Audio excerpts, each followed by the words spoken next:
L'assassinat de Samuel Paty, qui avait montré à ses élèves des caricatures de Mahomet, ou encore l'affaire de Mila, l'adolescente qui a critiqué l'islam sur les réseaux sociaux, a remis sur le devant de la scène les questions autour de la notion de blasphème. Ce qui était appelé autrefois péché de bouche au Moyen-Âge fut aboli au lendemain de la Révolution française au nom de la liberté d'expression. Mais pour autant, le débat subsiste. Sous couvert d'humour, jusqu'où est-il possible d'offenser les croyances d'autrui? Et que dit la loi française sur le blasphème? Un petit saut dans le temps permet d'éclairer la situation.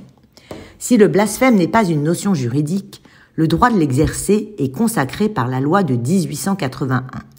Selon la définition du dictionnaire, le blasphème se définit comme une parole ou un discours qui outrage la divinité, la religion ou ce qui est considéré comme respectable ou sacré.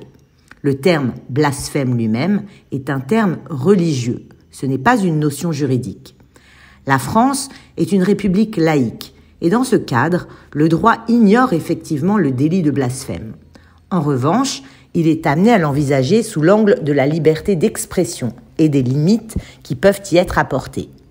Il est possible d'insulter une religion, des symboles religieux. En revanche, il est interdit d'insulter les adeptes d'une religion. Ce sont les limites de la liberté d'expression face à la liberté religieuse. Tout comme la liberté d'expression, la liberté de religion est une liberté fondamentale. En France, la liberté d'expression est un droit fondamental aussi, mais son application est encadrée par la loi et elle est basée sur les articles 10 et 11 de la Déclaration des droits de l'homme et du citoyen de 1789. En 1905, la loi de séparation des églises et de l'État est votée. Depuis, la religion est considérée comme une croyance privée. À compter de cette date, le blasphème n'est plus considéré comme un délit. Il se retrouve au même rang que les sarcasmes, les moqueries déplaisantes et les caricatures malvenues. Mais la liberté d'expression n'est pas absolue.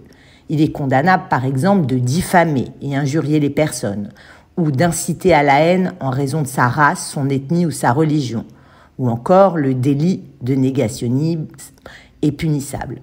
C'est la loi Pleven qui, en 1972, a créé les délits d'injure et de diffamation. En résumé, l'insulte à la religion n'est pas une infraction, mais l'insulte aux adeptes d'une religion peut constituer une injure, une diffamation. Et qu'en est-il dans les autres pays? La législation appliquée sur la question du blasphème dans les pays d'Europe est hétéroclite. Dans certains États, blasphémer est puni par la loi, comme en Italie par exemple. L'Irlande, par contre, a abrogé en 2018 sa loi sur le blasphème.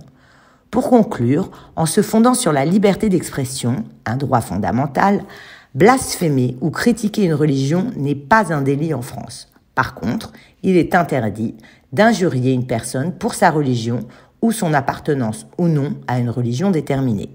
Et l'accusé encourt alors jusqu'à 1 an de prison et 45 000 € d'amende.